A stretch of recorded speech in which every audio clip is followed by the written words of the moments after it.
안녕하세요. 자, 오늘은 딱 온도계를 딱 보여드립니다. 벌써 영하 10도네요. 지금 11시 반인데, 영하 10도를 가리킵니다. 지금 눈발이 날리죠. 그 유리알 같은 눈이 내리고 있습니다. 보령이 12월에 영하 10도로 떨어진 적이 있었나 싶을 정도로 이렇게 추운 적이 없었는데 올해 어떻게 될지 참 걱정이 됩니다. 막 입에서 김 나가는 것도 잡아안고. 자, 오늘은 이 난방 문제 좀 설명을 드릴까 해요. 그래서 제가 밖에를 나와서 밖에 외부 온도가 영하 10도일 때 이 상태에서 일단 안으로 들어가서 좀 몇 말씀 드리도록 하겠습니다.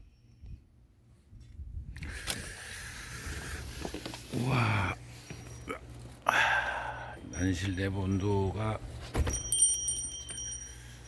지금 3.5도를 가리키네요. 3.5도. 그 3.5도는 그 출입문 쪽이라 그렇고요. 지금 온도가 4.6도. 그리고 요거는 좀 뭐가 잘못된 것 같고요. 보통 지금 5도에서 5.4에서 1도 정도 편차가 있는 것 같습니다.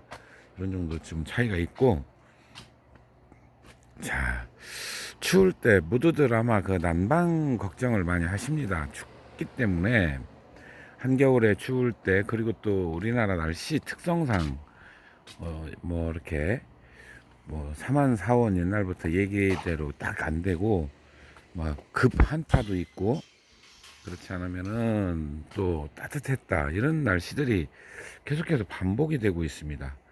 그렇기 때문에 아, 난방이 참 중요한데요. 지금 저 경기도권은 오늘 뭐 굉장히 많이 들어간다고 그랬거든요. 충남 보령인데, 보령은 비교적 따뜻한 지역임에도 불구하고 영하 벌써 10도입니다. 저는 이제 난방을 어떻게 했냐면 두 가지로 그동안 했었습니다. 하나는 복합이고요. 하나는 전기 페니터 잘 아실 겁니다. 보여드릴게요. 옆에 요건데, 이건 아직 이제 작동을 안 하고 있고요. 요 종류하고, 그 다음에, 요거 하고, 그게 이제 어느 정도 지나면 효율이 떨어져서 교체를 해야 돼요. 그리고 두 번째는 기름 보일러를 떼고 거기 이제 화목하고 연동을 했어요. 그렇게 해서 굉장히 추울 때는 화목을 뗍니다. 근데 오늘은 제가 화목을 안 떼요. 그걸 떼서 물을 데핀 다음에 그걸 추결식이라 하나요? 그 저장 탱크에 대략 한 2, 3톤 정도 될 것 같아요. 그렇게 해서 뜨거운 물을 저장을 해둬요. 대략 한 60도 됩니다. 그거를 이제 온도가 떨어지면 야간에 바로 요 앞에 보이는 요거를 뭐 물콘이라고 이렇게 표현도 하고, 라디에이터를 활용해서 요거를 개발을 했더라고요. 어떤 분이 광주에서 제가 구입을 해왔는데 요걸 두 대를 돌렸습니다. 저 우이 난실 하나, 이쪽 두 개. 그렇게 하면은 어지간한 추위는 다 잡아졌어요. 작년에 영하 17도까지 떨어졌어도 문제가 없었습니다. 4도를 유지하고 있었습니다. 그리고 제가 이제 그렇게 두 가지를 이제 썼던 거죠. 전기와 두 가지. 이제 비상용으로 전기 나갔을 때 대비해서 가스 스토브를 몇 개를 예비로 이렇게 준비를 하고 있습니다. 근데 이제 제가 한 3, 4일 전에 새로운 걸 설치를 했는데요. 지하수를 활용해서 난방을 하려고 지하수를 제가 파놓은 게 있었어요. 오래전에 이제 그 제 친구를 통해서 이렇게 팠는데, 대략 깊이는 한 7m 정도 팠습니다. 37m 정도 파다 보니까 물통, 여기는 이제 해안 근처다 보니까요. 그렇게 깊이 안 파도 물이 꽤 많은 수량이 나옵니다. 그리고 온도가 일정해요. 여름에 15도, 겨울에 14도, 좀 더 떨어지면 뭐 13.5도까지도 떨어지는 것 같긴 한데요. 그런 정도를 거의 1년 내내 유지하는 거죠. 그러니까. 그래서 그 열을 제가 한 10도만 좀 뺐자, 10도에서 8도 정도만 뺏어보자 해서 바로 요거를 활용하는 겁니다. 이게 원래 그런 용도로 개발이 됐다고 합니다. 그래서 저는 이제 뜨거운 물을 활용을 했는데 요거를 3대를 설치를 했어요. 지금 이 돌아가는 거예요. 그러면 요거를 입구부터 보여드리면 지하수를 이게 끌고 온 선이에요. 이 검정선이 밑에 피복이 되어 있는 것은 그 보온재가 쌓여져 있는 것은 그 뜨거운 물을 데우는 데고요. 이게 지금 뜨거운 거는 작동을 않고 있습니다. 이게 이제 세팅되어 있는 요거는 이제 그러니까 보일러에서 데펴져 있는 축열이 되어 있는 물을 쓰는 거고, 지금 이쪽에 돌아가는 거는 요거는 이제 지하수가 여기까지 온 겁니다. 이거 배관하는데 굉장히 힘들었어요. 엄청 힘들더라고요, 이게. 이거를, 자, 그러면은 이게 이제 여기가 제가 이제 주 밸브를 여기서 이제 물량을 조절을 하고요. 지하수가 이쪽에서 옵니다. 이렇게 오면 자, 여기로 올라와서 자, 이쪽으로 들어갑니다. 그러면은 여기 이제 이게 교환기죠. 열 교환기. 이게 보니까 라지에이터 그 글이라고 똑같이 생겼어요. 그러면은 밑에까지 내려주고 뒤에 이걸 뭐라 그럽니까? 이거 우리 여기에서 이제 그 열을 요거 해서 이제 뺏는 거죠. 이 바로 후황이 돌아서 이쪽으로 그 열을 뺏는 겁니다. 그 다음에 그럼 밑으로 내려가서 다시 이렇게 밑으로 내려와서 여기로 해서 이쪽으로 가면은 폐열입니다. 이제 뭐냐면 열을 뺏은 물이 이쪽으로 가는 거예요. 이렇게. 그리고 하나는 계속, 그러니까 둘이 온도가 다르겠죠. 확실히 달라요. 이 지하수에서 나온 요 물로 좀 미지근합니다. 요거는 차요. 그러면은 하나는 14도 물이 가는 거고, 하나는 1차 열이 빼앗겼으니까 대략 한 6도나 몇 도가 이렇게 가겠죠. 가고 뭐 5도, 6도 이렇게 갈 겁니다. 그 다음에 여기서 한번 또 병렬로 딴다고 그러나요? 그러니까 요 위로 가는 것이 지하수에서 곧바로 나온 물이죠, 이게. 그 다음에 다시 이건 그 원래 가던 폐열 쪽으로 집어넣었어요. 그리고 그대로 갑니다. 자, 쭉 가서 3대를 달았어요. 요 밑에가 대략 한 100평 정도 되는데, 자, 이렇게 되면 역시 지하에서 나온 물을 이렇게 뺐고요. 그 다음에 들어가서 이게 다시 폐수는 그대로 해서 이제 개수대로 이렇게 넘어갑니다. 자, 이제 개수대로 이렇게 해서 지금 버려주고 있죠, 이렇게. 자, 이 물은 온도가 굉장히 낮아요. 지금 한 5도 정도 되는 것 같아요. 그러면 저는 이제 그 정도만 뺐으면 충분하다고 봤거든요. 대략 10도 정도 뺐는 거니까요. 8도. 자, 그리고 이제 여기에 제가 솔밸브, 솔레이드 밸브라고 하나요?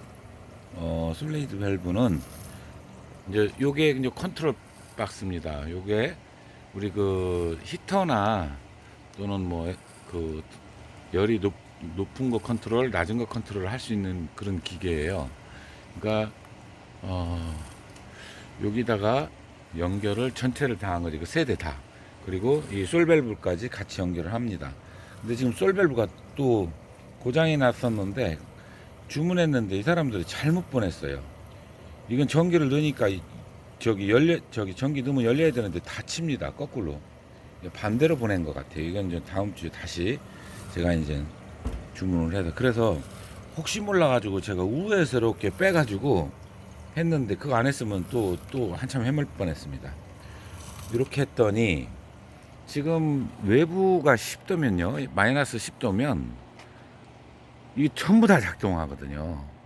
전기도 작동해야 되고, 그 다음에 그 보일러에서 데펴진 축열된 그 60도 내지 한 70도 되는 물도 다 돌아가야 되거든요. 안 돌아갑니다. 지금 전기도 아직 안 돌아가고 있고, 이 물 지하수로만 되어 있는 지금 8도에 제가 세팅을 해놨어요.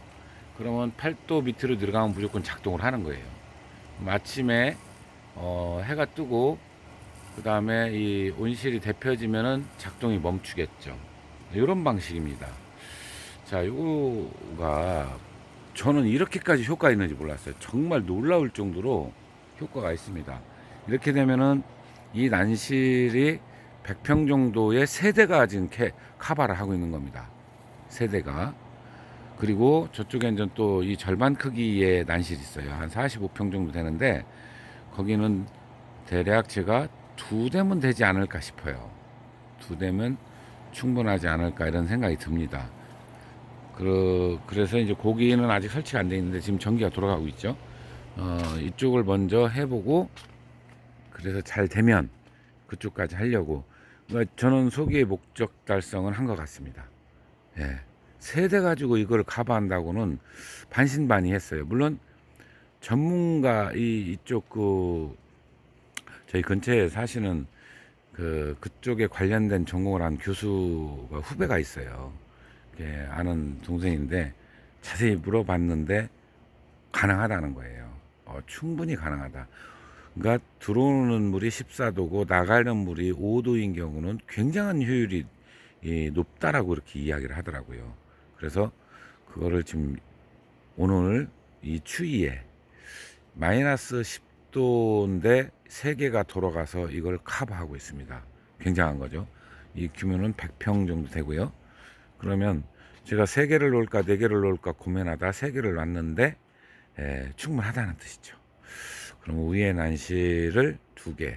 그러면은 이게 또 돌아가니까 습도가 굉장히 낮아지는데요. 그것도 어느 정도 커버되는 것 같아요. 여러 가지 이제 처음 설치해서 어제부터 돌아갔으니까요. 이제 어떻게 되돌아가는지는 추가로 중간중간 점검을 해서 요 관련된 것도 말씀을 드리도록 하겠습니다. 오늘은 지하수를 활용한 난실, 그러니까 쉽게 난방 효과죠. 난방, 냉난방을 겸용해서 할 수 있는데 난방만 저는 할 건데요. 난방을 지하수를 활용해서 하는 그 기계 장치 설치, 부속 많이 들어갑니다. 이게 전체 경비는 지금 오른 것 같거든요. 제가 구입할 때 3년 전이었는데 제가 10몇만 원 준 것 같은데요. 오늘 인터넷 찾아보니까 그 액수가 없어요. 다 20만 원 이상인 것 같거든요. 월요일 날 제가 전화해서 다시 한번 물어봐야 될 것 같습니다. 그렇게 해서 총 경비는 여기까지 들어간 경비는 대략 한 60만 원 정도 들어갔어요. 세대 설치하고 그 다음에 이 배관 20mm를 설치를 했는데 20mm 설치하니까 압력이 세져요. 거꾸로. 그것도 이유가 있다로네요. 저는 이제 물리적인 건 잘 모르겠는데, 이 교수 얘기로는 그게 있다고 합니다. 그래서, 두꺼운 거, 그러니까 20mm로 들어와서 낮춰서 15mm로 나가는 게 훨씬 유리합니다라고 얘기했거든요. 그래서 이제 그렇게 했는데, 토탈 그거하고 부속, 소켓, 엘보 뭐 다 포함해서 한 60만 원 정도 들어갔는데 대박이죠. 이렇게 되면. 이게 그러면 제가 겨울에 월 보면은 전기세가 보통 한 30만 원, 25만 원에 30만 원대. 그다음에 기름값이 꽤 많이 나왔거든요. 나무값 나오죠. 기름값 정말 감당이 안 될 만큼 많이 들어갔었는데 이게 지금 3분의 1로 줄어들 가능성이 높아졌습니다. 자, 추가로 제가 이거에 대한 부분을 보완점, 문제점 이런 거 보이는 대로 알려드리도록 하겠습니다. 오늘은 여기까지입니다. 자, 동해 정말 조심해 하셔야 돼요. 난초 한 방에 훅 갑니다. 그냥. 다음 시간에 뵙도록 하겠습니다. 감사합니다.